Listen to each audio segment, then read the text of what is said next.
Good morning to each and every one of us here in our church, Faithful Word Ministry. And good morning to all our Facebook Live viewers, to all our YouTube viewers.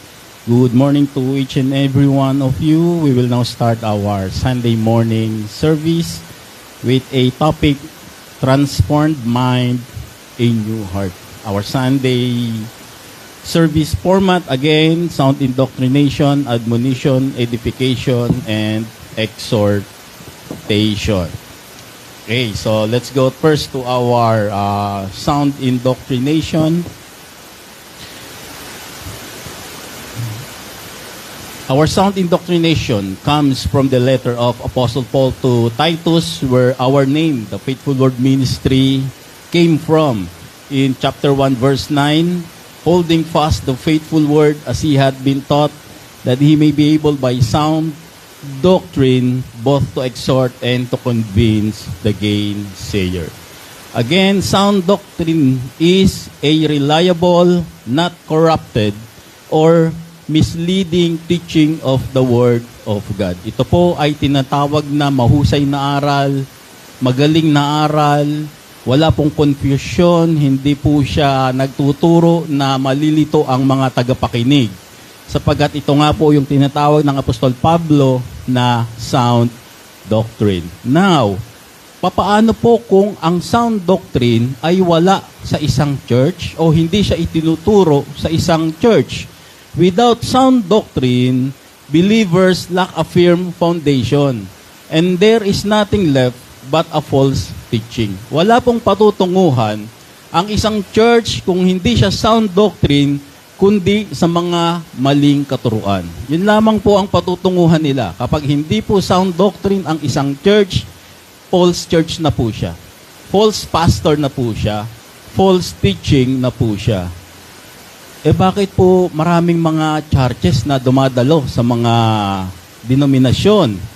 Sapagkat a typical pulpit message, ang 90% po dyan, GMRC. Good moral and right conduct. Tuturuan ka lang po niya ng mga good moral. Yung pakikipagrelasyon mo, yung maging mabuti ka sa kapwa mo. While the 10%, yun lamang po yung biblical na gagamitin nila. So yung 90% na good moral, presented as truth, of course, totoo naman yon sapagkat ginagawa natin, nararamdaman natin, at nakikita naman natin, masasabi po natin na may katotohanan ang mga bagay na ito. Now, God bless. Ivan. Hi, Tepe. Ngayon, yung 10% ay yung biblical na nila na false doctrine na po. At doon na po sila nagkakaroon ng problema. In fact, yung 10% na yon, marami pa pong mga question doon sa mga biblical references na gagamitin nila. So, ang nangyayari niyan, yung mga tagapakinig, yung 90% yung ma-absorb nila, akala nila totoo na yung buong sermon.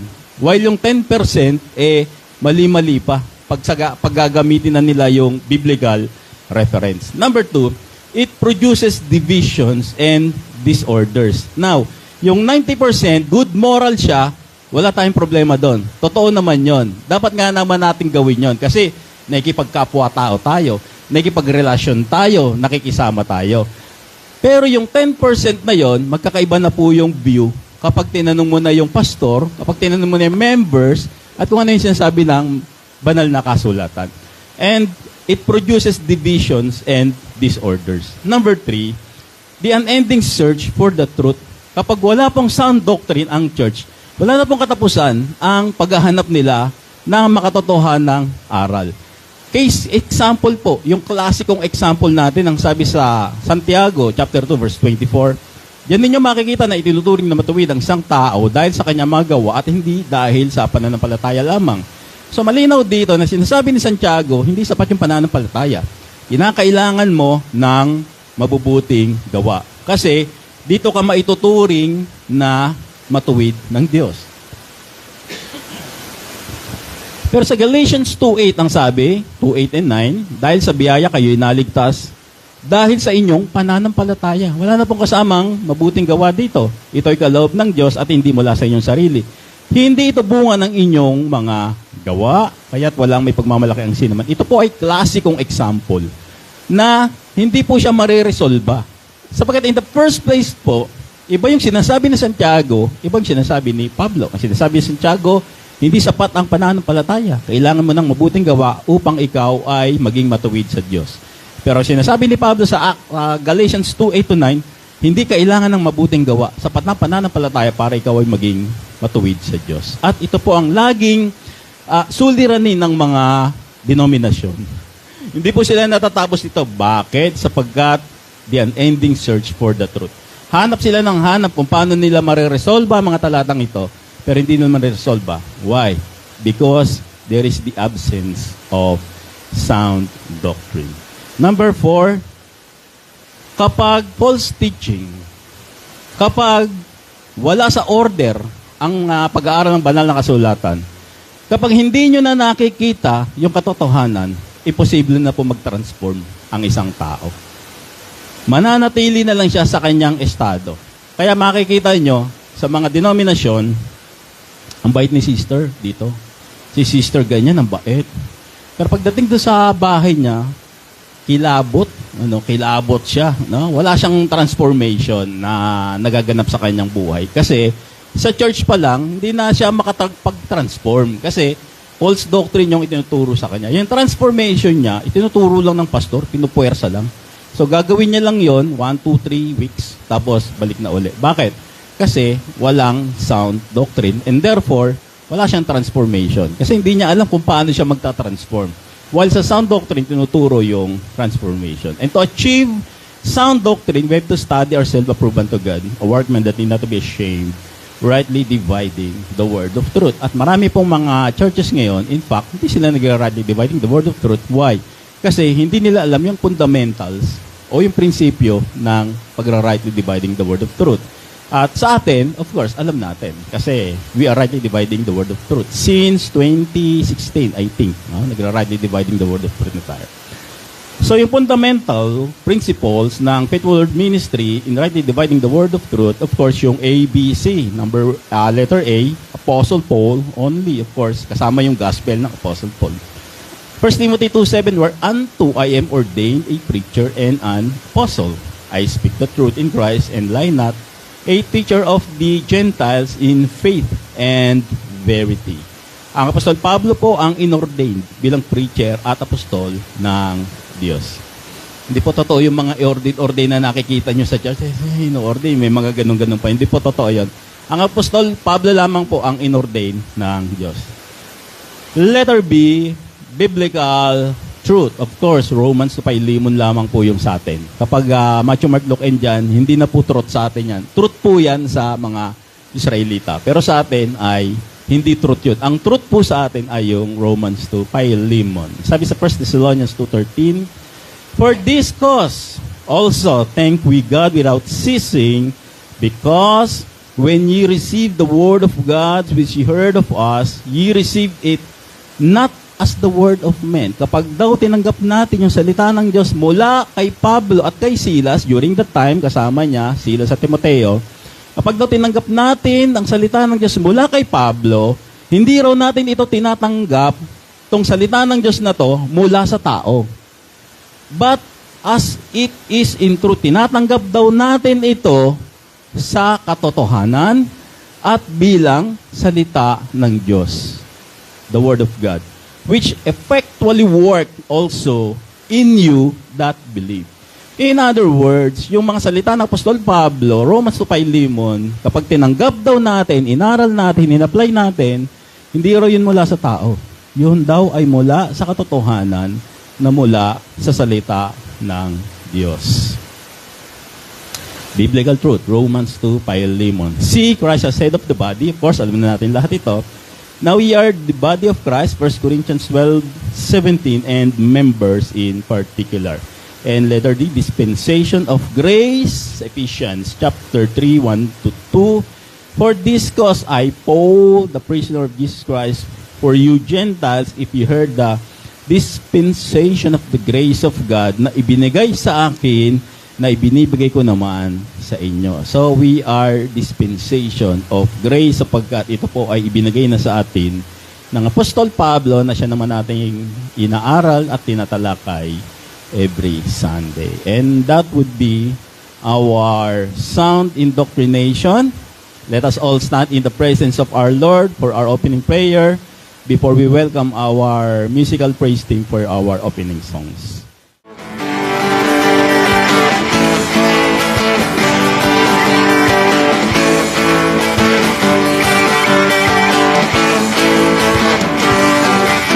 Tularan mo, ibig mo, o Diyos sa buhay ko. Ang kagalakan ko'y kalakasan ko, ikaw ang nais ko. Ikaw lamang ang pilihin, ang pangalan mo. Ikaw ang kilain, wala nang sa'yo'y maghahambing. Ang awit ko'y iyong bibig. Langit ang aking nadarama, sa tuwing kapiling ka, ang puso ko'y sumisigaw, dahil sa'yo'y sumasama.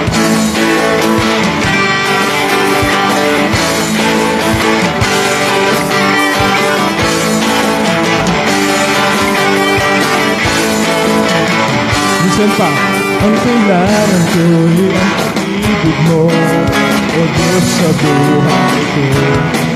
Ang kagalakan mo, kalakasan ko, ikaw ang nais ko. Ikaw lamang ang pilihin, ang pangalan mo. Dadakilain, wala nang sa'yo'y makahambing. Ang awit ko'y iyong bibig. Langit ang aking nadarama, sa tuwing kapiling ka, ako'y sumisigaw, at sa'yo'y sumasamba. Langit ang aking nadarama, sa tuwing kapiling ka, ang puso'y sumisigaw, at sa'yo'y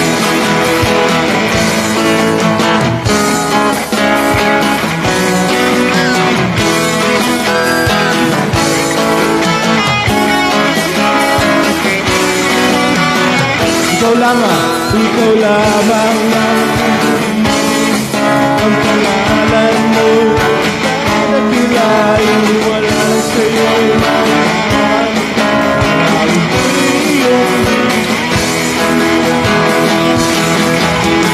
Kahit ang sa tuwing kapiling ka, ang puso na sumasamba. Langit ang nadarama, sa tuwing kapiling ka, ang puso na kapag sa'yo'y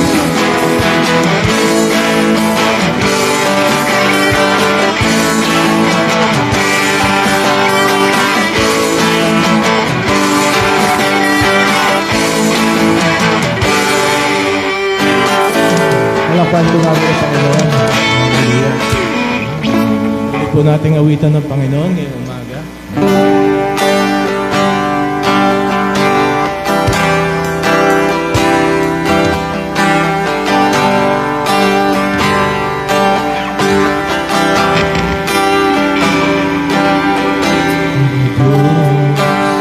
Sa kabutihan mo, ako'y naririto upang magpuri sa'yo. O Diyos, sa kabanalan mo, nalulugod ako. Buhay ay aalay ko. Ikaw lamang ang nagtiwala sa akin. O Diyos, di kita ibigin. Magtatapat sa'yo, nalulugod ako. O Diyos,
Now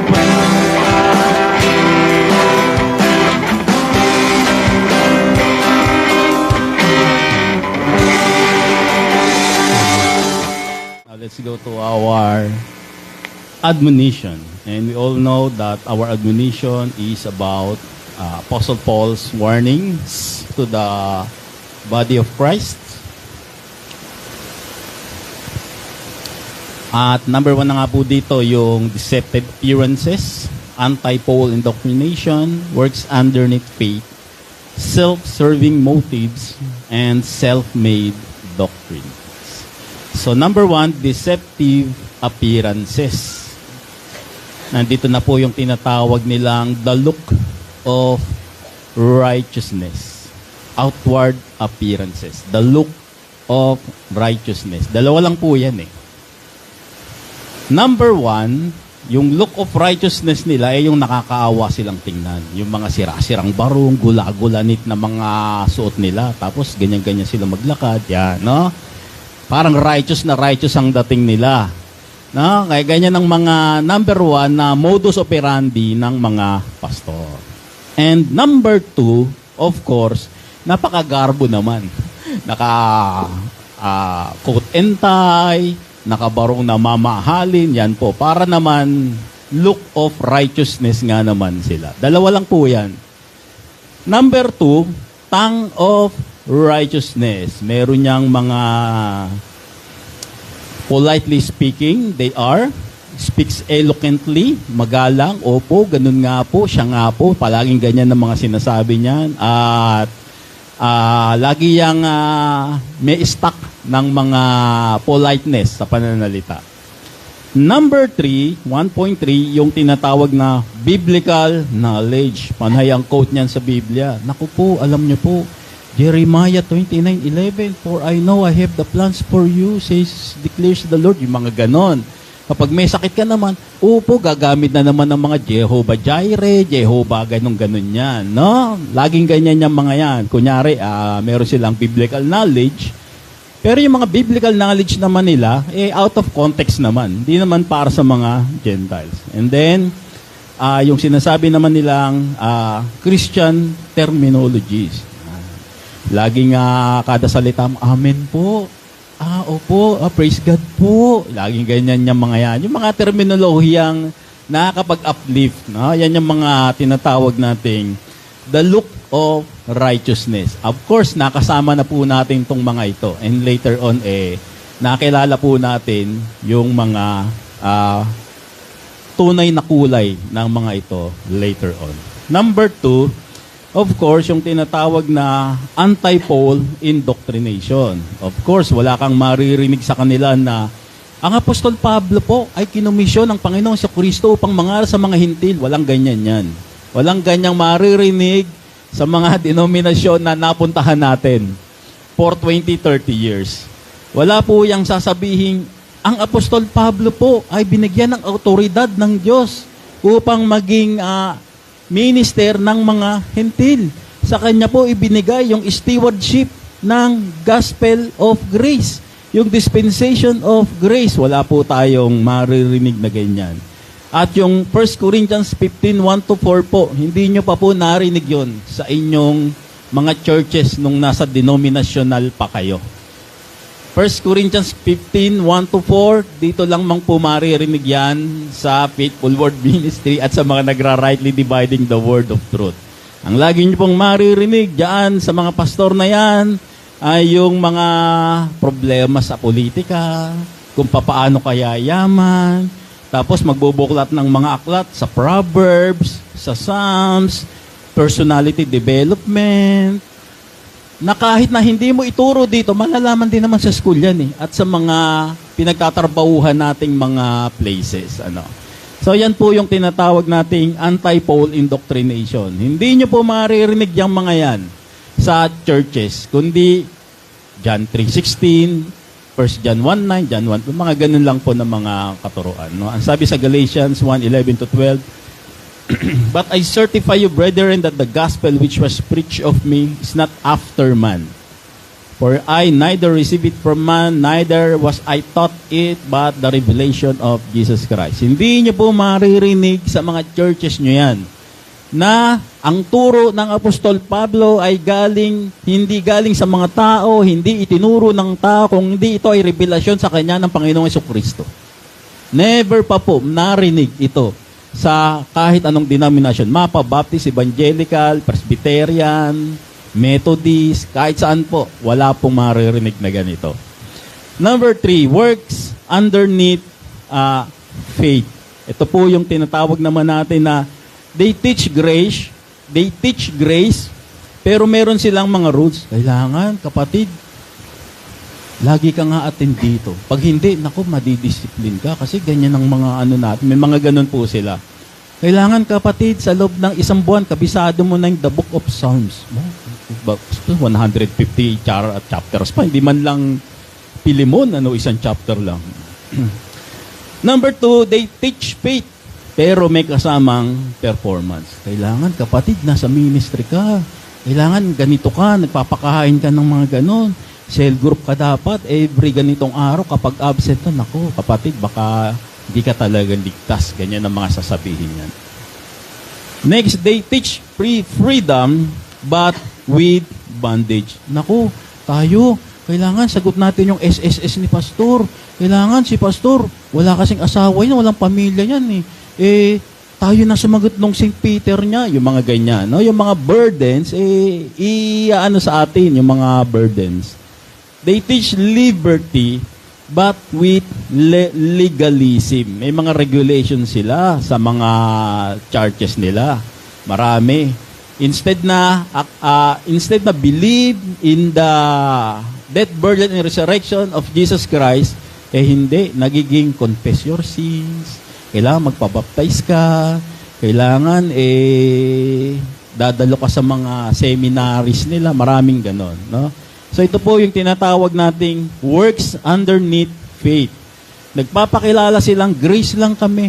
Pero pagdating mo doon, ang dami pala nilang mga performance-based activities. And number 4, self-serving motives. Of course, gagamit siya ng mga biblical reference. Respetuhin nyo yung mga nakakataas sa inyo. May mga ganun pa yan. Lalo na kaming mga pastor, sapagkat kami ay tinawag ng Diyos. Kaya dapat ang lahat ng respeto at paggalang ay nasa amin. Kung ano sabihin namin, galing sa Diyos yun. Yun ang mga sasabihin ng mga yan. Kaya ikaw naman, naniniwala ka, sunod-sunuran ka ngayon sa pastor. Use ministry to enrich. Of course, marami na po tayo nakikita dyan ng mga pastors. Lalo na sa mga mega churches. Nakita naman po natin ang kalidad ng buhay nitong mga pastor na to. Talaga naman, kala mo, may mga malalaki silang mga kumpanya, na mga CEO sila ng malalaking kumpanya kung mamuhay sila. Pag tinanong mo po kung saan galing yung kayamanan nila, nakabase ba yan sa tax nyo? Kung bakit nyo na-acquire yan? Wala po. Hindi po galing sa mga negosyo nila. Galing po yan sa pambubudol nila sa mga members nila. They use ministry to enrich. And number 3, they point members to them.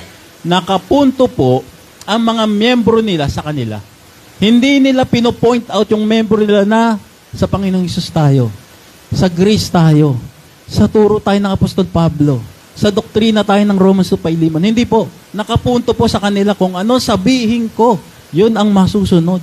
Dahil ako ay tinawag ng Diyos. At yan po yung mga ginagawa nila.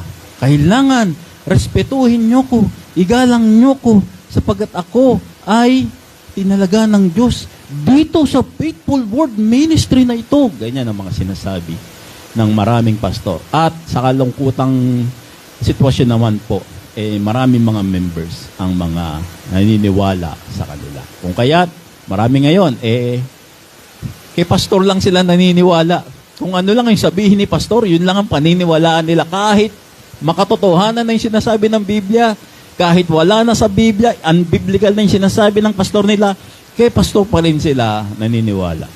And number 5, they made self-made doctrine. They are called by God, pero hindi nila alam, kaya kung papaano patutunayan ang mga ito. Meron daw silang mga authorities, pero ang ginagawa nila, pinapag-guilty nila yung mga members. Naku, kapatid, hindi ka naka-attend kahapon. Hinihintay ka ni Lord, pero hindi ka dumating, yung mga ganon. Lagi nilang pinapag-guilty itong mga miyembro nila sa halip na ini-encourage lagi nila sa pagpapalakas ng kanilang spiritual na buhay. They can rule everyone to gain authority. They flex their power and to affirm that their members are ignorant. Kasi alam nyo po, may mga pastor na primera pa lang, alam niya, ignorante na kaagad yung mga members niya. In fact, hindi na kailangan niyang kumausap eh. Isang tingin niya pa lang, alam niya na kaagad, ignorant to. Kayang-kaya ko na itong paikutin sa mga palad ko. No? At marami po sa atin na naranasan na paikutin tayo sa palad nitong mga nagpapakilalang mga pastor na ito. And then, they should be respected again. Of course, nasa taas na position sila, ikaw nasa baba ka. Bakit? Kasi ganun ang primerang naging setup eh. Sila yung nasa pedestal, ikaw ay nasa ground ka lang. Kaya ang nangyari, ikaw lang ang sunod ng sunod doon sa pastor. One way, lang tayo. One way direction lang. At yan po ang mga nangyayari sa mga denominasyon. At yan po ang warnings. Yan po ang babala ng Apostol Pablo sa ating mga body of Christ. Deceptive appearances, anti-Paul indoctrination, work underneath faith, self-serving motives, self-made doctrines. And that will be our admonition for this morning. Before we go to our edification, let's call on Ate Nesli for our scripture reading. Together in the presence of our Lord as we read His Word. Our scripture reading will be found in the book of Ephesians, chapter 4, verses 17 to 32. Verse 17, This I say therefore, and testify in the Lord, that ye henceforth walk not as other Gentiles walk, in the vanity of their mind, having the understanding darkened, being alienated from the life of God through the ignorance that is in them, because of the blindness of their heart, who being past feeling have given themselves over unto lasciviousness, to work all cleanliness with greediness. But ye have not so learned Christ. If so, be that ye have heard him, and have been taught by him, as the truth is in Jesus, that ye put off concerning the former conversation the old man, which is corrupt according to the deceitful lusts, and be renewed in the spirit of your mind, and that ye put on the new man, which after God is created in righteousness and true holiness. Wherefore, putting away lying, speak every man truth with his neighbor, for we are members one of another. Be ye angry, and sin not. Let not the sun go down upon your wrath. Neither give place to the devil. Let him that stole steal no more, but rather let him labor, working with his hands the thing which is good, that he may have to give to him that needeth. Let no corrupt communication proceed out of your mouth, but that which is good to the use of edifying, that it may minister grace unto the hearers. And grieve not the Holy Spirit of God, whereby ye are sealed unto the day of redemption. Let all bitterness and wrath, and anger, and clamor, and evil speaking be put away from you, with all malice. And be ye kind one to another, tender-hearted, forgiving one another, even as God for Christ's sake hath forgiven you. For further understanding, let us now read Our scripture reading in our own native language. Verse 17, sinasabi ko ang mga ito at nagpapatotoo sa Panginoon na huwag na kayong mamuhay tulad ng mga nilakaran ng mga hentil na ang kanilang pag-iisip ay walang kabuluhan, na may madilim na pangunawa na napahiwalay mula sa buhay na taglay ng Diyos sa pamamagitan ng kanilang kamangmangan dahil sa pagiging bulag ng kanilang mga puso. Sila'y naging alipin ng kahalayan at wala na silang kahihiyan. Wala na silang inaatupag kundi pawang kasakiman. Hindi ganyan ang natutunan ninyo tungkol kay Kristo. Kung napakinggan na ninyo ang aral ni Jesus at natutunan na ninyo ito sa pamamagitan niya, ang katotohanan ay na kay Kristo, na kay Jesus. Iwan na ninyo ang dating pamumuhay, hubarin na ninyo ang inyong dating pagkatao na nasisira dahil sa masasamang pagnanasa. Magbago na kayo ng diwa at pag-iisip. At ang dapat ninyong isuot ay ang bagong pagkatao na nilikhang kalarawan ng Diyos at nahayag sa matuwid at banal na pamumuhay ayon sa katotohanan. Dahil dito, itakwil na natin ang pagsisinungaling at tayong lahat ay magsabi ng totoo sa isa't isa, sapagkat tayo'y bahagi ng iisang katawan. Kung magagalit man kayo, iwasan ninyo ang kayo'y magkasala. Huwag ninyong hayaang lumubog ang araw na galit pa rin kayo. Huwag ninyong bigyan ng pagkakataon ng dyablo. Ang magnanakaw ay huwag nang magnakaw. Sa halip, magtrabaho siya ng marangal para sa sariling ikabubuhay at makatulong sa mga nangangailangan.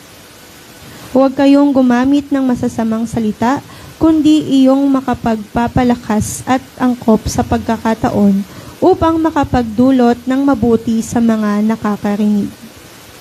At huwag ninyong saktan ng kalooban ng Espiritu Santo sapagkat siya ang tatak ng Diyos sa inyo, ang katibayan na kayo'y tutubusin pagdating ng takdang araw.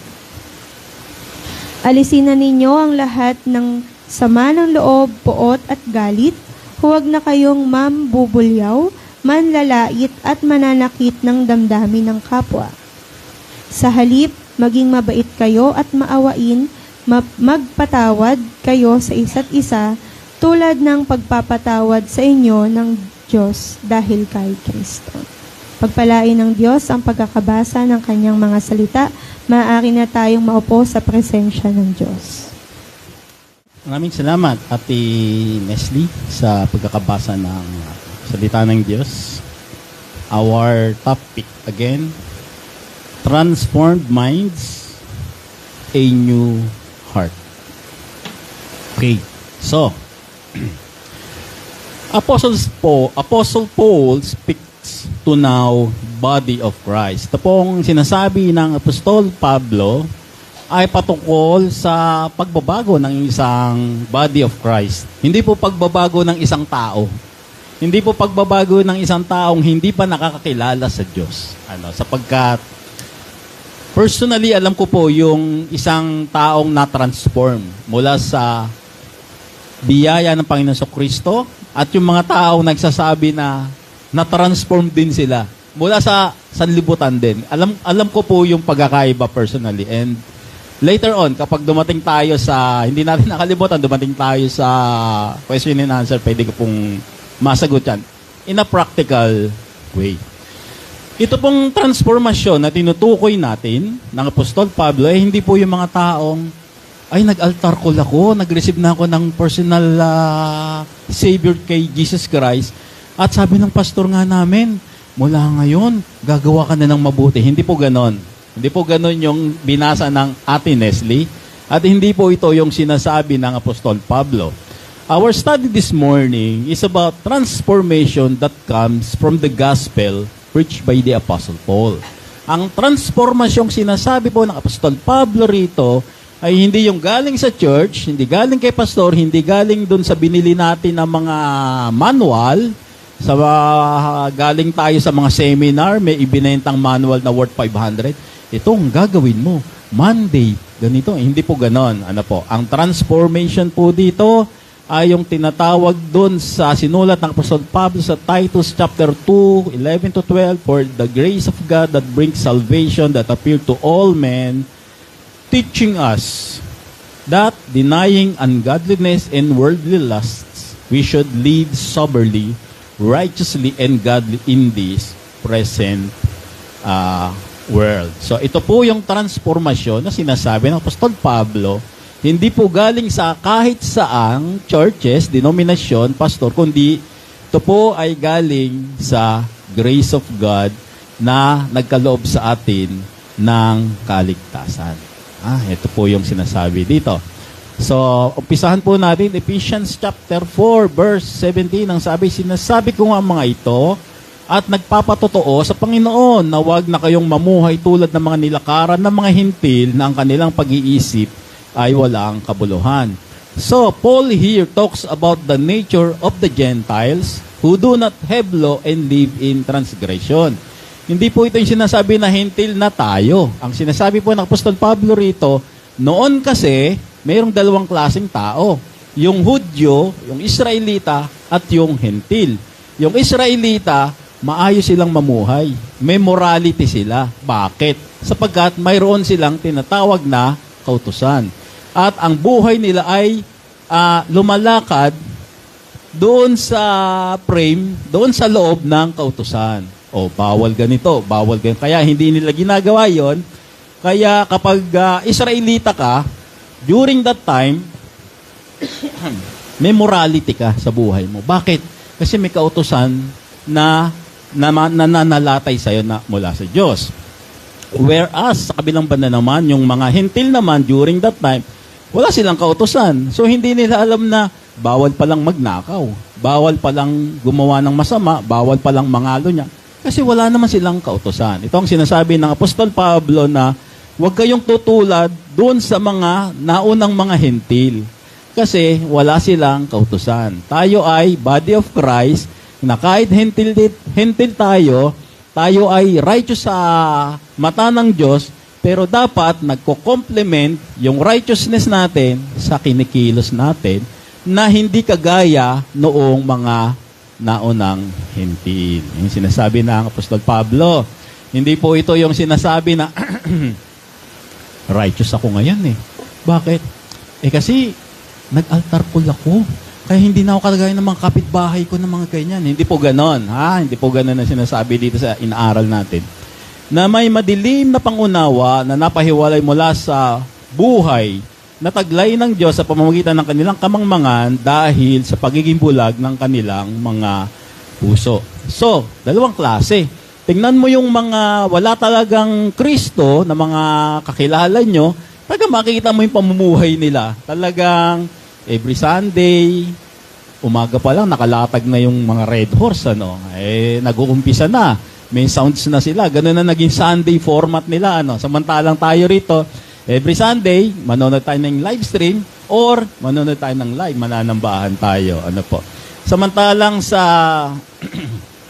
mga denominasyon naman, ganun din. Katulad nga natin na every Sunday may ganito, pero nag-aaway-away din naman. Nagkukontrahan din naman. Makikita mo sa mga churches nila, may mga kung ano-ano rin sila mga ginagawa. Later on, matatalakay natin yan. Hindi sila nahihiya sa mga ginagawa nila. Mamaya tatalakayin natin. Verse 19, sila'y naging alipin ng kahalayan at wala na silang kahihiyan. Ito po. Wala na silang inatupag kundi pawang kasakiman.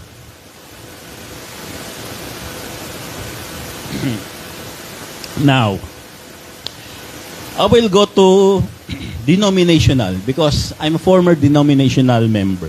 Ano ibig mong sabihin dito na wala na silang kahihiyan, Brother Mel? Ang sabi sa 1 Corinthians chapter 14, pisa natin sa 23, kaya kung sa pagtitipon ng iglesia ay nagsasalita ng iba't ibang wika ang lahat, nagaganunan sila sa mga churches, maraming ganon. In fact, naging ganon na rin ako. Ang ingay namin. Bulahaw na kami sa kapitbahay. Yung mga tao nagtitinginan sa ano nangyayari dyan sa church na yan? May nagkakagulo ba? Tapos kami, siya ganun kami ng ganun, no? Kaya't kung sa pagtitipon ng iglesia ay nagsasalita ng iba't ibang mga wika ang lahat, in addition, mayroon pang tinatawag na Korean prayer, yung sabay-sabay kayong Korean style prayer tayo. Siya maingay talaga siya, no? Naranasan ko na yon. May nakaranas ba dito?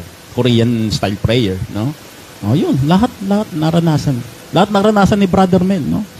Yung sabay-sabay kayo mananalangin, ang ingay, bulahaw po talaga sa kapitbahay, nakakahiya. Kaya't kung sa pagtitipon ng iglesia ay nagsasalita ng iba't ibang wika ang lahat, maingay siya, bulahaw siya, at may dumating na mga taong walang gayong kaloob o hindi sumasampalatay. So may dumating daw na isang bisita. May dumating, attend po ako sa church nyo. Sige po, pasok ngayon si bisita. Wala siyang kaalam-alam. For the first time, a-attend siya. Naganunan ngayon yung mga tao. Ang sasabihin daw ng bisita, baliw pala mga tao dito. Ito yung sabi ng Apostol Pablo. Wala silang kahihiyan sa mga ginagawa nila. Para silang mga wala sa sariling pag-iisip. Verse 24, ngunit kung ang lahat ay nagsasalita ng mensahe mula sa Diyos, at dumating doon ang isang taong walang gayong kaloob o hindi sumasampalataya, malalaman niyang siya'y makasalanan, hahatulan siya ng lahat ng kanyang narinig. Dumating daw sa kabilang banda naman, dumating uli yung isang bisita. Wala pang kaalam-alam sa mga turo. Pagdating niya, tahimik siya. Tahimik. Tapos ang mga sasabihin daw sa kanya, alam mo ba, sabi sa Bible, mayroon tayong sariling apostol. Ang apostol Pablo. At itong ang sinabi ng apostol Pablo, at ang lahat ay makasalanan at walang nakarating. Sa kalwalhatian ng Diyos. Kung kaya tayong lahat ay makasalanan, ang kinakailangan natin ay mapawalang sala tayo. Talaga po. Paano po tayo mapapawalang sala? Mananampalataya ka sa death, burial, and resurrection ng Panginoon sa Kristo. Ito'y makikita sa 1 Corinthians 15:1-4. Verse 25, at mabubunyag ang mga lihim ng kanyang puso, kaya't luluhod siya, sasabihin niya, tunay nga ng mga kasama ko dito ay sa Diyos. Sumasa inyo nga ang Diyos. Ito yung sinasabi ng Apostol Pablo. Na yung ibang denominasyon, hindi sila naiya. Nung may dumating na bisita, lalo pang nilakas para nagano ng palalo. Para ipakita palalo din. Kita mo, may gift kami. Tapos, hindi ganon. Ang sasabihin daw, no, nasabi ni Pablo, ang sasabihin ng bisita, mga siraulo to, makaalis na nga. Pero kung walang ganon, sasabihan mo yung patungkol sa banal na kasulatan, sa makatotohanan na kaparaanan, sasabihin niya, tunay ngang kasama ninyo ang Diyos. Ito sinasabi ng Apostol Pablo. Kaya itong mga denominasyon na to, sasabihin nila na, nag-altar call ako. Ako ngayon ay isa ng ganito, gano'n. Tapos, talaga, brother Rod, oo, napakabait ko na ngayon, nag-altar call ako, pinagpray ako ni Pastor, nilayhan lang. Talaga, Brother Ron, sama ka sa church namin. Tara, pagdating, nagagano na, no? Ano to? No? Ito yung sinasabi ng Apostol Pablo na mga bagay na, number 1, walang kabuluhan. Number 2, walang kahihiyan itong mga taong ito. Anong susunod na sabi ng Apostol Pablo? Hindi ganyan. Hindi ganyan ang natutunan nyo tungkol kay Kristo. Faithful Word Ministry, ano ang natutunan mo? Nagtatights kayo? Palakihan kayo ng tithes? Hindi ganyan ang natutunan namin. Magkano allowance ng pastor nyo? Mga sound system nyo, magkano allowance? Walang allowance. Cheerful giving lang. Yan ang turo ng Apostol Pablo. Yan ang natutunan namin. Kami ay isang katawan na gumagana ang bawat bahagi. Kung may nagbibigay man, yun, nasa puso niyang kaloob. Kaloob ng sarili niyang kaloob yun. Cheerful giving yun. Hindi ganyan ang natutunan namin. Sabi ng Apostol Pablo, hindi ganyan natutunan nyo tungkol kay Kristo. In other words, yung mga mahiingay na yan na sinasabi ng Pablo na walang kahihiyan, Hindi yan yung mga itinuturo patungkol kay Kristo. Hindi yan ang katuruan ng Panginoong Hesukristo. You imagine, sasabihin mo na born again ka, mabait ka, righteous ka in everything. Pero ang ingay mo, nakakabulahaw ka dun sa mga kapitbahay mo. Speaking in tongues ka ng speaking in tongues ng walang katuturan. Natutulog yung kapitbahay mo, may sakit. Ang ingay nyo sa church. Buti kung yung church yun, nag-iisa lang sa isang malawak na gubat walang makakarinig. Hindi. Yung mga churches ngayon, magkakatabi na rin, yung mga residential na rin yung mga churches ngayon. Kung kaya, ito yung sinasabi ng Apostol Pablo. Kapag napakinggan na ninyo ang aral ni Jesus at natutunan ninyo ito sa pamamagitan niya, ang katotohanan ay nasa inyo na. Kapag napakinggan na raw natin yung totoong aral ni Jesus, ang katotohanan ay nasa atin na. Napakinggan yung aral ni Jesus. Opo, Brother Ronnie, napakinggan nga po namin, Brother Ruel. Talaga? Ano napakinggan nyo? Yung nasa Matthew, Mark, Luke, and John, yung nagtuturo si Jesus sa Mount Olives, yung nagtuturo siya doon sa pagpapakain sa 5,000, sa 4,000, sa kung ilang libo man. Yun yung mga natutunan namin. Hindi po yun. Hindi po yun yung katotohanan ng aral ni Jesus. Ang katotohanan po ng aral ni Jesus sa atin ay yung aral ng Apostol Pablo patungkol kay Jesus. 1 Timothy 6:3, kung nagtuturo ang sino man ng ibang katuruan, di sang-ayon sa tunay na salita ng Panginoon sa Kristo at sa mga aral tungkol sa pagiging makadiyos. Siya'y nagyayabang pero walang nalalaman sila. Sakit na nila ang maniligsa, makipagtalok tungkol sa mga salita, bagay na humahantong sa inggitan, alitan, kutyaan at masasamang hinala. Bakit? Sapagkat yung aral patungkol sa Matthew, Mark, Luke, and John, pang-Israel siya. Hindi siya applicable sa atin. Kasi performance-based yun . At kapag in-apply mo yung performance-based sa atin, ang mangyayari niyan, puro pagpapaimbabaw na lang ang mangyayari sa atin yan. May mga mapagpaimbabaw, may mga hindi mapagpaimbabaw, kaya magkakagulo yan. At ang sinasabi ng Apostol Pablo, hindi yan yung tunay na aral ng Panginoong Hesukristo para sa mga Hentil. Kaya sabi sa 2 Timothy 3:7, ever learning and never able to come to the knowledge of truth. So wala silang gagawin kundi mag-aral ng Matthew, Mark, Luke, and John, and after 30 years, parang wala ka ring natutunan. Yung natutunan mo ng 30 years, natutunan lang din ng isang taong pang dumadalo sa denominasyon. In fact, kung masipag-sipag nga itong si isang tao, tatalunin ka pa niyang 30 years na nag-aaral dyan . Bakit? Kasi tumanda ka na, nakalimutan mo ng ibang mga aral. Eto, sariwa pa sa kanya. Tatalunin ka niyan. Kaya yung mga ibang churches, yung mga bago pa lang doon na masigasig mag-aral ng mga discipleship training, sila pa yung nasa harap ngayon . Sila pa yung mga ngayon, nandoon. Pinalo ka pag 30 years kasi hindi ganun ang tamang pag-aaral ng salita ng Diyos. Performance-based, puro pagpapaimbabaw. Kung napakinggan na ninyo ang aral ni Jesus at natutunan na ninyo sa pamamagitan niya, ang katotohanan ay na kay Jesus. So, again, kung napakinggan na ninyo ang aral ni Jesus, hindi po ito yung Matthew, Mark, Luke, and John na aral ni Jesus. Hindi po ito para sa atin. Yung aral po na binabanggit dito ay yung Jesus na itinuturo ng Apostol Pablo. Ito po yung nagtataglay ng katotohanan. Ito po yung nagtataglay ng katotohanan. Kung napakinggan ninyo ang aral ni Jesus at natutunan ninyo ito sa pamamagitan niya, ang katotohanan ay na kay Jesus. Amen.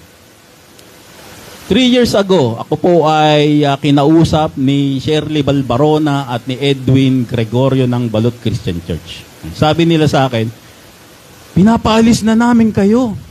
Sapagkat ang sabi ni Pastor Edwin Gregorio, wala raw kayong pag-ibig. Sabi namin, paano niyo po nasabi yun? Sapagkat ang sabi ninyo ay hindi applicable sa inyo ang Matthew, Mark, Luke, and John. Opo, hindi po applicable. Ang applicable po sa amin ay Romans to Philemon, yung katuruan ng Apostol Pablo. Ano pong problema? Ang sabi ni Jesus, mangag-ibigan kayo sa isa't isa. So kung hindi applicable sa inyo ito, wala kayong pag-ibig. Kailan pa? No? Yan po yung mga tinatawag natin na mga katuroang sablay. Na po yung mga tinatawag natin mga katuroang sablay. Yung sinabi po ng Panginoong Hesus na yun na mangag-ibigan kayo ay sa 12 apostol. Nung siya po ay huhulihin na para ipako sa krus. Yun po ay naganap doon sa kanilang Last Supper. Wala. Hindi. Nag-hysterical na ngayon itong si Shirley Balbaron. Pati si Edwin Gregorio. Hindi nila nalalaman yung katuruan ng Matthew, Mark, Luke, and John at katuruan ng Romans to Philemon. Sinasabi ba ni Pablo na wag tayo mag-ibigan? Wala namang sinasabing gano'n. Ano sabi sa Romans 13:10, love work no ill to his neighbor. Therefore, love is the fulfilling of the law. Ang umiibig ay hindi gumagawa ng masama sa kanyang kapwa, kaya't ang pag-ibig ang katuparan ng kautusan. May kautusan ang mga Israelita. Ba't parang dyan, Brother Mel, may kautusan tayo? Yes po, susunod tayo sa utos. Ano ang inuutos? Ang inuutos ay manampalataya ka sa Panginoon sa Kristo sa kanyang pagkamatay, pagkakalibing, at resurrection ayon sa kasulatan. Galing kay Apostol Pablo ang aral natin patungkol sa pag-ibig. Hindi po ito yung Matthew, Mark, Luke, mga gibigan kayo, hindi po para sa atin yun. Ang Apostol Pablo po ay may katuruan ng pag-iibigan na galing sa kanya. Hindi po nalalaman ni Shirley Balbarona at Edwin Gregorio yung mga ganitong aral. Kaya dinadaan na lang nila sa magme-memo, tatakutin ka, demanda ka namin. May paglalagyan ka. Ginaganon ako, 3 years ago, no? Pero hindi naman po tayo natatakot dyan sapagkat nasa atin po ang katotohanan. Well, of course, kung ganun ang pananaw nila at ganito ang pananaw ni Brother Mel, hindi po kami kailangan magsalpukan. No? Lalayo na lamang po ako sapagkat malayo po sa level natin yung, kung ganun ang katuruan nila, ang doktrina nila, malayo po sa level natin yung mga ganyang katuruan. Hindi po dapat pinakikinggan yung mga ganyang katuruan. No? Swerte lang po nila sapagkat may mga masabi natin na hindi maalam ng mga miyembro kung kaya nandoon sila. No? Verse 22, iwan na ninyong dating pamumuhay, hubarin na ninyong dating pagkatao na nasisira dahil sa masamang pagnanasa. Leave your old man refers to abandonin na natin yung mga denominasyon. Hindi po kasi ang Apostol Pablo, hindi niya po kasi kinukumpara yung buhay natin doon sa buhay na laging nagiinuman, laging nagbe-beer house, laging nasa mga kung ano-ano man yan, Hindi po ganun ang comparison. Ang comparison po ng Apostol Pablo, nandito na po tayo, iwan na po natin yung dating denominasyon natin na kinamulatan natin. Bakit? Kasi yun po mga bagay na yon, puro corruption lang po yung mga yon. At alam po natin yan. Sabi nga ng tatay ko sa nanay ko, nung siya ay kinuhang isang leaders ng isang mega church, sabi ng tatay ko nung nabubuhay pa siya, huwag kang pupunta sa kusina sapagkat makikita mo dyan na yan ang parteng pinakamarumi. Ibig sabihin ng tatay ko sa nanay ko, kung ikaw ay magiging leader niya ang mega church na yan, huwag mo nang alamin yung mga kung ano man yung nasa loob niyan. Yung mula sa mga matataas na posisyon, kung paano sila maghati-hati ng mga tithes and offering, kung paano nila kunin yung mga dapat nilang kunin, gusto nilang kunin, huwag mo nang alamin. Madi-discourage ka lang dyan. Kung bibigyan ka nila ng ministry, gawin mo na lang yun ang nararapat. Sabi ng tatay ko, sa nanay ko. At tayong lahat ay naging saksi, kung gaano kakurap ang mga denominasyon. Bakit, Brother Med? Galing ba sa iyo? Hindi po galing sa akin to. Galing po ito sa Apostol Pablo na kahit noong panahon niya po, nakikita niya po yung mga corruption doon sa mga denominasyon. Ang sabi niya sa 2 Corinthians 2:17, For we are not as many. Hindi kami kagaya nitong mga denominasyon na to. Which corrupt the word of God. Kinukurap nila yung salita ng Diyos. Ginagamit nila para pagkakitaan, para pagsamantalahan, para makaisa sa kapwa nila, para sa mga personal nilang mga naisin. But most probably, kinakalakal nila yung salita ng Diyos. And again, nakita na po natin yung lifestyle nitong mga mega church pastors na to. Nako, malulula po kayo. Ano po, mga bilyonaryo po yan. Hindi po yan milyonaryo, mga bilyonaryo po yan. Samantalang yung pinagkuhaan nila ng aral, may hirap lang. Si Apostol Pablo, Panginoong Jesus na niwalangang sariling bahay, ang Panginoon Kristo. For we are not as many which corrupt the word of God, but as of sincerity. Sincere kami. May sinseridad kami na magturo, na magministeryo patungkol sa salita ng Diyos. Hindi kami kagaya ng marami. In other words, kung 100 yung mga nagmi-ministry, baka mga 3 lang kaming mga hindi corrupt. 97% siguro, corrupt sila. Kaya sabi ng Apostol Pablo rito, marami yan. Iilan lang kami dito. But as of sincerity, but as of God, in the sight of God, speak we in Christ. And be renewed in the spirit of your mind. Punta na tayo sa verse 23. Magbago na kayo ng diwa at pag-iisip. Bakit? Ano ang mangyayari ba kapag hindi kami nagbago ng diwa at isip? Ano ba ang mangyayari kung nananatili kami dito sa denomination? Number 1, same old thinking. Yung mga pag-iisip natin, hindi na yan mag-i-improve. Hindi na yan mag-iiba. Kundi, puro ganun na lang tayo. Nagkaroon nga po ng isang aklat nung, I think early 2000, yung tinatawag na purpose-driven life, no? Ni Rick Warren. Siguro tumagal siya ng 20 years na puro ganun na lang yung thinking ng mga tao dun sa libro na yun na purpose-driven. Dumating pa sa point na kahit saan ka magpunta, nandoon yung libro na yun. Ginagawa na siyang pang regalo tuwing Pasko. Talaga, purpose-driven life. Rick Warren, babasahin ko to. Parang lahat nakabasa na Tapos ang lahat, nag-duel na doon kay Rick Warren na yon. Hindi na sila nag-move. Actually, kapag nagkwentuhan kayo, puro patungkol doon sa librong purpose-driven life na yung kwentuhan. 4 decades, puro gano'n na. No? So, puro gano'n na. Kapag may nagpakilalang pastor siya. Kapag may nagpakilalang intercessor siya. Leader, elder, deacons, many more. Paniniwalaan mo na lahat yan. Bakit? Kasi same old thinking na lang kayo Hindi nyo na maiisip na, wala na palang pastor ngayon. Kasi may body of Christ na pala ngayon at ang head na pa nila ay ang Panginoong Kristo. Hindi na pala dapat applicable ang Matthew, Mark, Luke, dyan kasi Romans 5:5 na tayo kasi yun yung apostol natin, yung sumulat nun. Hindi na nila maiisip yun. Kasi same old thinking na. Bakit?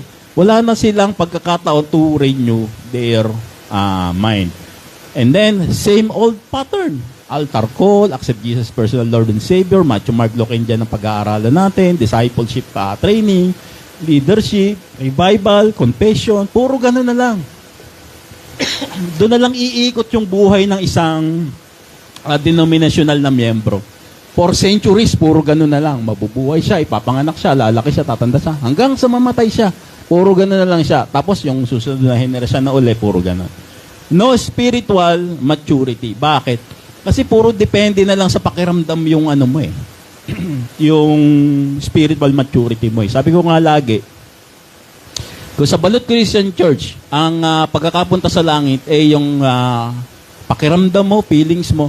Si Brother Will, ako, tsaka si Ronnie, impyerno na. Kasi nung nasa Balot Christian Church, wala talaga kami ka-feelings na nakaganon lang kami na mga hindi talaga kami emotional.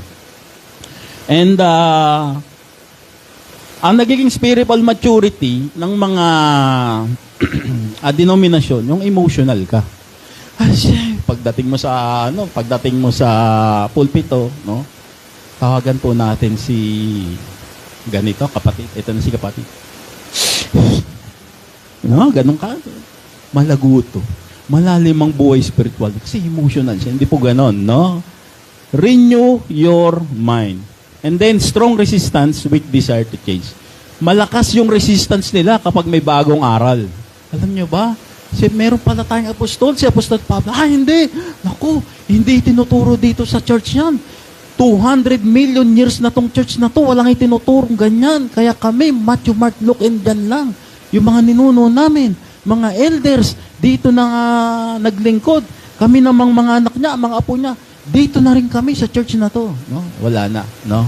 There is nothing left for them to renew their mind. Ang dapat ninyong isuot ay ang bagong pagkatao, nilikhang kalarawan ng Diyos, at nahayag sa matuwid at banal na pamumuhay ayon sa katotohanan. Nung tayo sumampalataya sa death, burial, and resurrection ng Panginoong Jesus, tayo po ay idineklara na agad bilang mga righteous sa harap ng Diyos, at para naman mag-complement yung righteousness na idineklara sa atin ng Panginoon sa Kristo. Ang sabi ng Apostol Pablo rito, tapatan mo naman ng maayos na pamumuhay. Para lang para lang nagko-complement siya. Verse 25, dahil dito itakwil na natin ang pagsisinungaling at tayong lahat ay magsabi ng totoo sa isa't isa sapagkat tayo bahagi ng iisang katawan. And makikita natin dito, bakit tayo hindi magsisinungaling? Bakit tayo kailangan maging honest sa isa't isa? Kasi, dapat gawin natin yun. Hindi. Kasi, tayo ay body of Christ. Therefore, this passage, Paul refers this only to the body of Christ. Ang sasabihin ng Apostol Pablo, generally, oo. Diba? Generally, oo, dapat hindi mo ginagawa yan kahit kanino. Pero, this section, wag nating gagawin ito sa body of Christ. Exclusive lang ito sa body of Christ. Sa Faithful Word Ministry lang. Na? Kasi alam niyo po, ang pagsisinungaling, minsan hindi naman masama yun eh. No, sabi nga ni Senator Erwin Tulfo, you have to bend the law. Minsan, baluktutin mo naman yung katuwiran. Halimbawa, no, nagnakaw si Pedro ng 10 sakong mangga sa kapitbahay niya. Oo. Gamitan mo ng law. Gamitan mo ng, ano ba yung law sa Tagalog? Batas. No? Ireklamo mo siya sa pulis. Ireklamo mo siya sa otoridad. Hulihin siya. Bawiin mo yung 10 sako. Sa'yo yun eh, ninakaw niya. Si Juan, nagnakaw ng 1 sako. Binenta niya. Pagkabenta niya, binili niya ng paracetamol at antibiotic kasi may sakit yung anak niya. Yun ba, ididemanda mo ba yun? Hindi. Hindi mo ngayon gagamitin ang batas. You have to bend the law. Minsan, wag mong gamitin yung katotohanan kasi iba't iba ng sitwasyon yan. Hindi mo po pwede, pwede mong idemanda si Juan kasi in the first place, nagnakaw eh. Pero nung nakita mo na si Juan, dala-dala yung antibiotic tsaka paracetamol, binibigay niya, inumin mo na to, anak, para gumaling ka. Hindi mo na ididemanda. You have to bend the law. Kailangan minsan, ka rin, considerable ka rin. Ha? Walang pera yung kapitbahay mo. Naku, wala po akong pera eh. Pakisabi naman po, pag may naghanap sa akin, wala ako. Ha? Wala siyang pera. Emmy, asan si Emmy? Nasa kusina mo. No? Wala po eh. May pinuntahan po. Kasi po, may kaibigan siyang may sakit. Sige. Magsisinungaling kami paminsan-minsan kasi para sa kapakanan ng kaibigan, mahal sa buhay. Pero dito, sinasabi ng Apostol Pablo, we have to be honest dito sa body of Christ. No? Ibang level na kapag nandito na tayo sa body of Christ. Okay, sige, sinungaling. Pero dito sa body of Christ, ibang level to eh. Sabi ng Apostol Pablo. No? Bahagi tayo ng isang katawan. We have to be honest to each other. Not only honest, we have to be considerable, no, to each other dito sa ating body of Christ, dito sa ating faithful word. Kung magagalit kayo, kung dumating man ang panahon na naiinis kayo, eto namang sabi, ganyan, hindi naman. Naiinis kayo, iwasan yung kayo'y magkasala. Kung magagalit kayo, iwasan ninyong kayo'y magkasala. Huwag ninyong hayang lumubog ang araw, nagalit pa rin kayo. In other words, hindi masamang magalit. Hindi ka nagkakasala kung ikaw ay nagagalit, ang sabi ng Apostol Pablo rito. Huwag mo lang palulubugin ang araw. In other words, huwag mong aalagaan yan, no? Huwag mong kikimkimin yan sa puso mo yung galit mo na yan, ha? Huwag mong ilalagay dito, tas pinadlock mo na wala ka ng balak pakawalan, ha? Sabi ng Apostol Pablo, walang kimkiman ng galit. Kung magagalit ka, huwag kang magkasala, huwag mo nang patagalin. Of course, hindi naman to literal na lumulubog ng araw. Kaya mawala na tong galit ko. Galit ka pa rin eh. Ako, ito na, takip silim na. Hindi naman gano'n, na? Wag lang pagtagalin. Huwag ninyong bigyan ng pagkakataon ang dyablo. In other words, kapag humahaba ang galit mo, mas lalong nagkakaroon ng pagkakataon sa iyo si Satanas. In other words, vulnerable ka kay Satanas. Kapag ikaw ay caregiver ng galit. Inaalagaan mo yung galit sa puso mo. Ayaw mong pakawalan. Pakawalan mo na yan, yung galit na yan. Okay lang yan. Kasi magagamit ka ni Satanas. At kapag ikaw ay may galit sa puso mo, mamamatay ka. Madali kang mamatay. Brother Mel, saan galing yan? Kay Haring Solomon. Sabi ng Haring Solomon, a merry heart that good like a medicine. Ang masayahing puso daw, para siyang mahusay na gamot. Ginagamot ka. Kapag masayahin yung puso mo. But a broken spirit, kapag lagi ka raw galit, lagi ka raw stress, dryeth the bone. Matutuyo raw ang buto mo. Kapag natuyo yung buto mo, magkakaroon ka ng arthritis, magkakaroon ng scoliosis, magkakaroon ka ng mga marami kang nararamdaman, sakit ng ganito ko, ganyan-ganyan, no? Sabi ng Haring Solomon, maging merry yung heart mo, maging masayahin yung puso mo, at pagkatapos, hindi matutuyo yan. Para yung magkakaroon ng parang langis yung buto mo, kaya kitang pag naglakad ka, okay yung lakad ko, walang masakit, no? Pero kapag lagi kang na-stress, natutuyo yung buto mo. Umupo ka lang ng isang oras, pag tayo mo, sandali, dahan-dahan lang tayo, medyo, alanganin. Hindi galing kay Brother Mel yan, baka sa akin kayo magalit. Galing po to kay Haring Solomon. A merry heart, do it good like a medicine. Kapag masayahin ang puso mo, parang nagiging gamot siya sa katawan mo. At kapag broken spirit ka lagi, stress ka lagi, galit ka lagi, natutuyo daw yung buto mo. Kaya tanggalin nyo yung mga stress, mga galit. Yan, palitan na natin ng pagiging masayahin, merry heart. No? Ang magnanakaw ay wag nang magnakaw. Sa halip, magtrabaho siya ng marangal para sa sariling kabubuhay at makatulong sa mga nangangailangan. So yung mga pastor dyan, sana po wag na kayo maging pabigat sa mga members nyo. Magtrabaho na po kayo para matulong. Ang trabaho niya po, hindi lang po sa inyo nakakatulong sa mga members. Nabibigatan na rin po sa inyo. Pati ba naman SSS nyo, sagot nyo pa sa kanila, St. Peter, no? So, sinasabi dito ng Apostol Pablo sa mga pastor, sana mahiya naman kayo, no? Lalo na yung mga nasa Balot Christian Church na yan, no?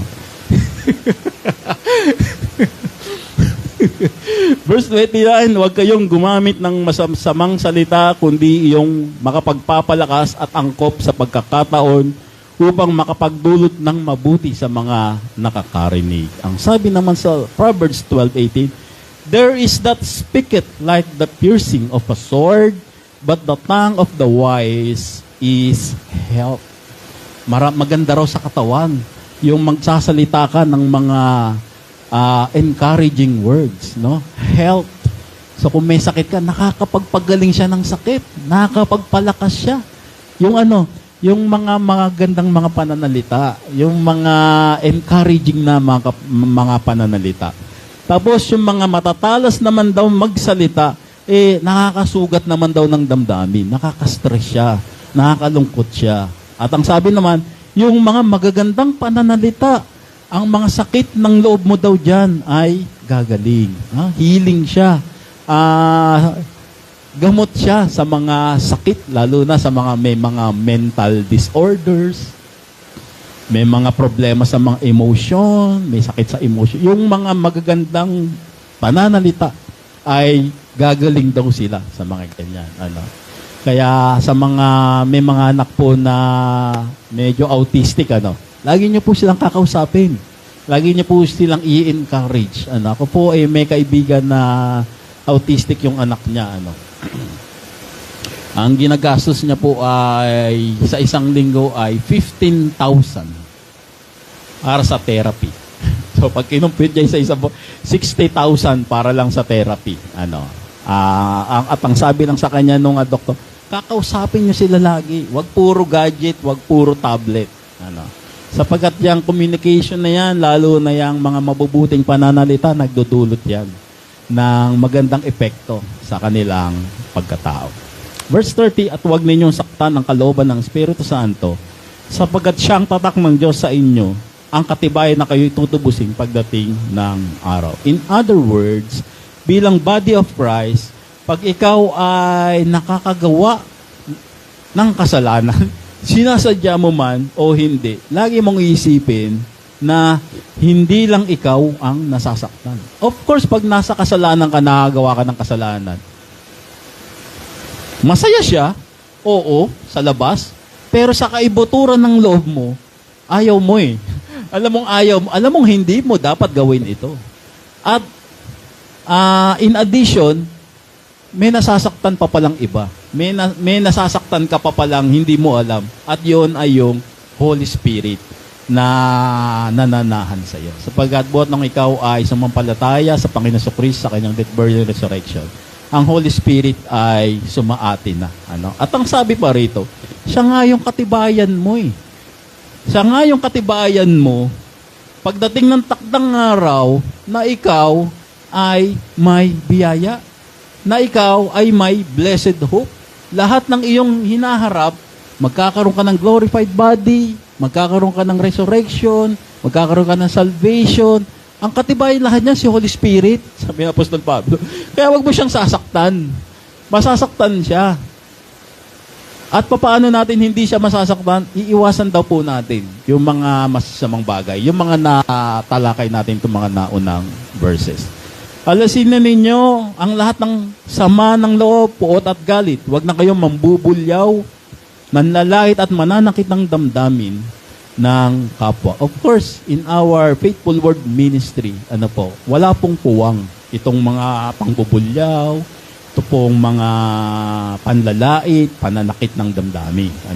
Maaaring meron po tayong konting sama ng loob kasi may mga sarili tayong mga attitude, karakter, Pero madali naman po siyang ma-resolve. Kasi po mga matured na tayo. Sa halip, maging mabait kayo at maunawain, mapagpatawad kayo sa isa't isa tulad ng pagpapatawad sa inyo ng Diyos dahil kay Kristo. At ang faithful word po, dapat po, hindi big deal yung pagpapatawad. Kung may nagkasala at hihingi ng patawad, dapat po hindi malaking issue yung patawarin natin. Ang pagpapatawad po dapat sa atin isang napakaliit na bagay lang, Tapos kakalimutan na agad natin, Now, sinasabi po ito ng Apostol Pablo at ini-interpret po ito ni Brother Mel na hindi po ito sa ibang dimensyon. Ito po ay para lang sa ating Faithful Word Ministry at para rin sa ating Body of Christ na mga kasama pa natin. Hindi po ito applicable sa ibang mga denominasyon na alam naman natin yung mga ugali nila. Of course, kung hihingi sila ng tawad sa Diyos, sige. Kung magbabago sila, okay, fine.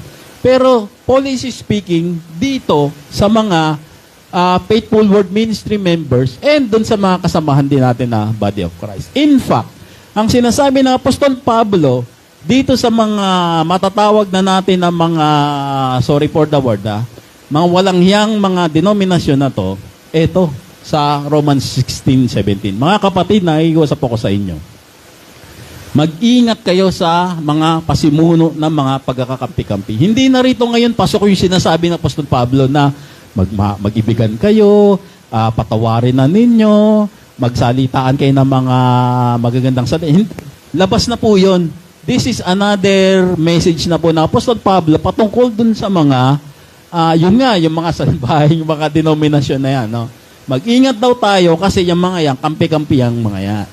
Sanhi yan ng pagtalikod doon sa salita ng Diyos, Romans 5:5, Apostle Paul.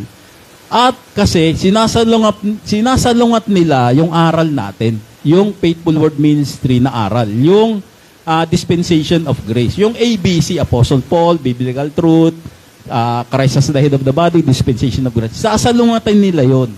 Kaya ang sabi ng Apostol Pablo, magkakampi-kampi yan, sasalungatin kayo niyan. And therefore, ang gagawin nyo, iwasan nyo yan. Lumipat kayo sa DECA. Huwag na kayong huwag na kayong sumama dyan sa Balot Christian Church. Kasi sasalungat yan sa aral nyo na makatotohanan. No? Ang mga taong yan ay hindi naglilingkod kay Kristo na Panginoon natin, kundi sa mga pangsariling hangarin. Yung mga yan, ang mga gagawin lang yan, mga pansariling hangarin lang yan. Kaya kayo, miwas kayo dyan. Dito tayo. Huwag kayo dyan. Kasi yung mga yan, iba ang lakad ng mga yan, sabi ng Apostol Pablo. Ano ang lakad nila, Apostol Pablo? Inililigaw nila ang may mga mahihinang pag-iisip. Kasi, yung mga members nila, ignorant na yon. Puro ganun lang yun. Sabi nga ni Pastor, ganyan, puro ganun na lang. Hindi na siya tumitingin sa biblical truth. Puro kay Pastor na lang, sa leaders. Ay, naku, intercessor pala to. Dahil sundin natin to, intercessor. Ito naman si Sherry. Ako po ay intercessor. Ako po ay, Widen King. Ang boss ko si Widen King. Intercessor po ako. Yan, magpapakilala ng mga ganyan. No? Ang sabi ng Apostol Pablo, yung mga taong yan ay hindi talaga naglilingkod sa Panginoong Kristo, kundi sa pansariling hangarin. Ililigaw nila yung mga may mahinang isip sa pamamagitan ng mga kaakit-akit at matatamis na pangungusap.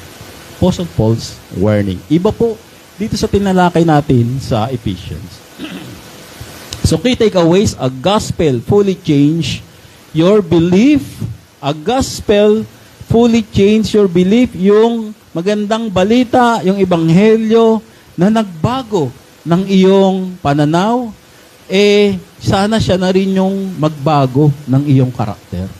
Na i-reshape niya na rin yung iyong character, yung pakikitungo mo sa kapwa-tao, pakikipagrelasyon mo sa iyong mga mahal sa buhay. Yung gospel na nagpabago ng iyong paniniwala, siya na rin yung mag-improve ng iyong pakikipagrelasyon. Kahit kanino pa yan, kapitbahay, kaibigan, kamag-anak. You have to improve your relationship with them.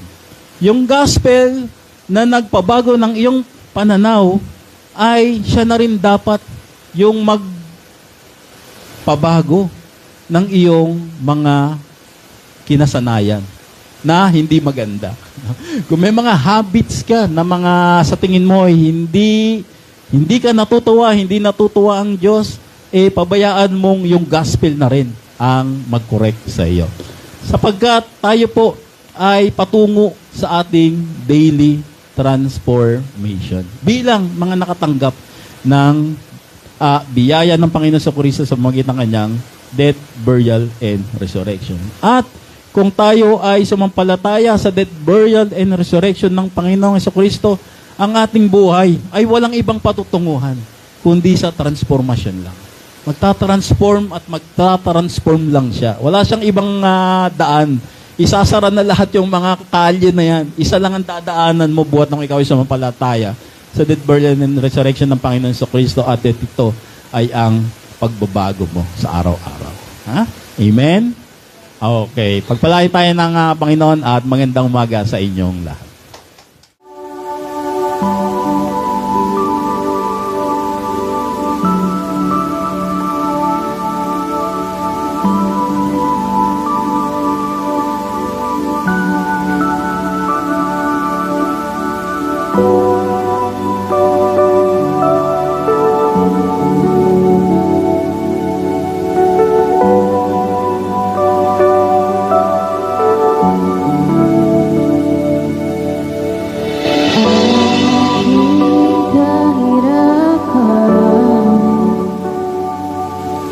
Pinalit yung kayamanan, aking kahinaan, Ipinalit yung kalakasan, aking kalungkutan. Ipinalit yung kasiyahan, lahat ng mayroon ako ay dahil lamang sa'yo. Aking itataas ngalan mo, Jesus. Buhay ko'y tinubos ng sarili mong dugo, Diyos na katawang tao, upang mabalik kami sa'yo. Pag-ibig mong dahilan, bakit ako ay narito? Buhay na italay mo, natiyak ng kaligtasan ko.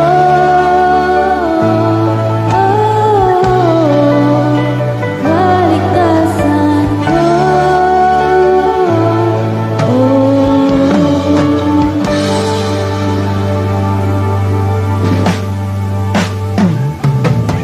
Aking kahirapan, ipinalit yung kayamanan.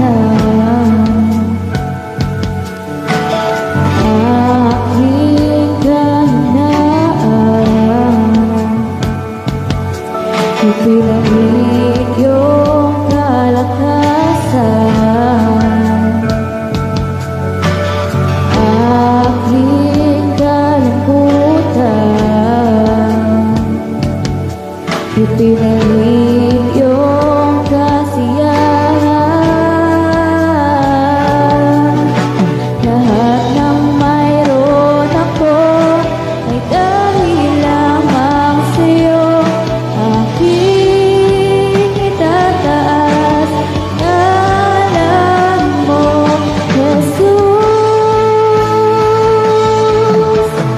Buhay ko'y tinubos ng sarili mong dugo,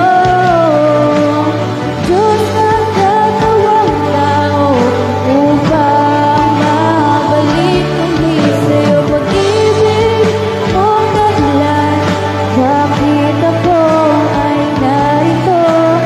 Buhay na italay mo, natiyak ng kaligtasan ko.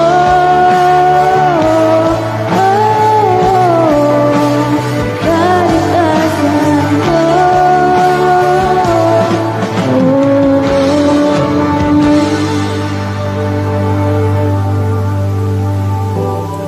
Ay nawalang hanggan, handog mo sa sanlibutan. Buhay na walang hanggan, handog mo sa sanlibutan. Buhay na walang hanggan, handog mo sa sanlibutan. Hindi sa aking lakas o sa aking luwa, kundi sa biyaya mo.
Maraming salamat, Sister Josephine, sa napakagandang awit.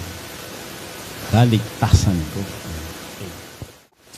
Birthday celebrators, January 29, happy birthday kay Sister Geraldine Kailo. Yeah, okay. January 28, wedding anniversary, Mr. and Mrs. Roel and Eunice Brusas. Ayun nga. 26, oh. Oo, bukas, Kuya Ron. And next ano na? Next, okay. Sige, okay. Next Sunday na lang yung ano natin. Okay.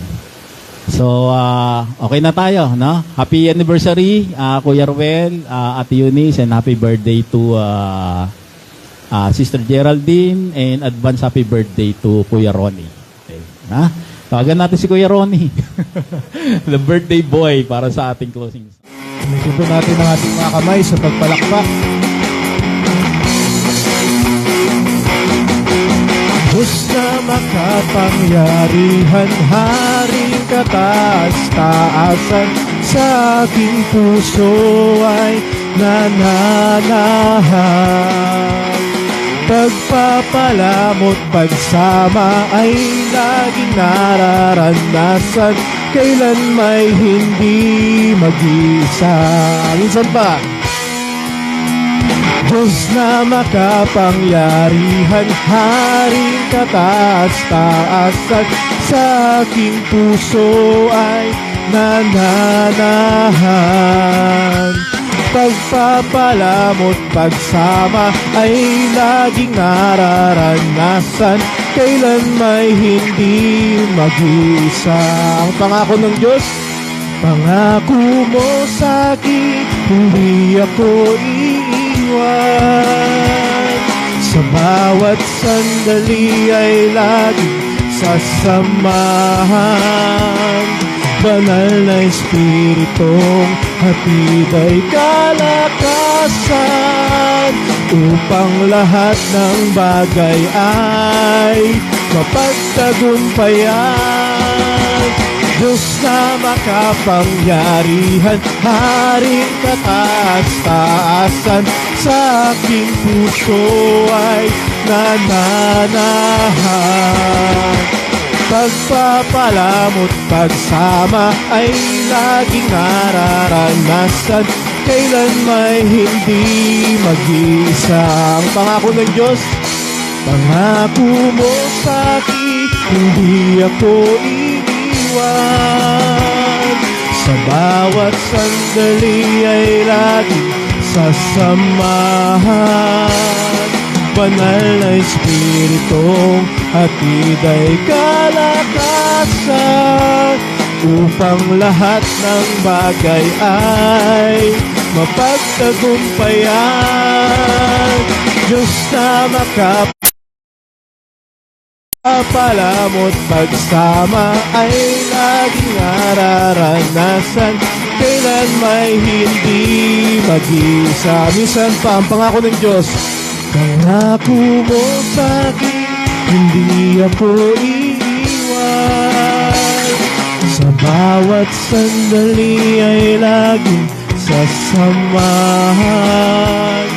Banal na Espiritu, hatid ay kalakasan, upang lahat ng bagay ay mapagtagumpayan.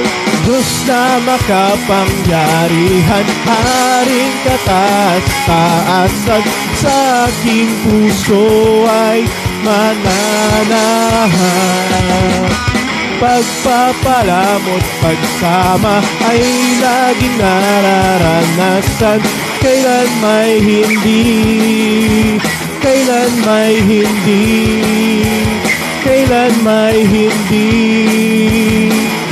mag-isa.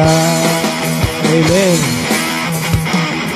Salamat po, Panginoon, sa natapos naming gawain mula simula hanggang sa aming pansamantalang pag-iwa-hiwalay ay naroon ka. Pagpalain niyo po ang bawat isa na nakapiling namin dito, maging sa mga nasa online platforms, sa mga hindi namin nakapiling, ay iingatan niya po sila saan man sila naroon, gagabayin sila kung ano man po ang kanilang mga ginagawa at makasama po namin sila sa gawain sa mga susunod na linggo na mag-aaral ng iyong mga salita. At ngayon sa Kanya na makapagpapalakas sa inyo ayon sa aking ebanghelyo na at pagpapahayag na Jesucristo ayon sa inihayag na hiwaga na naitago bago palalangin ang sanlibutan, na siyang inihayag sa pamamagitan ng mga isinulat ng mga propeta ayon sa utos ng walang hanggang Diyos upang lahat ay sumunod dahil sa kanilang pananampalataya sa Kanya. Sa nag-iisang Diyos, naganap ang karunungan sa Kanya iukol ang karangalan mula noon hanggang ngayon at magpakailanman sa pamamagitan ni Jesucristo ang bawat sa'y magsabi ng Amen at Amen.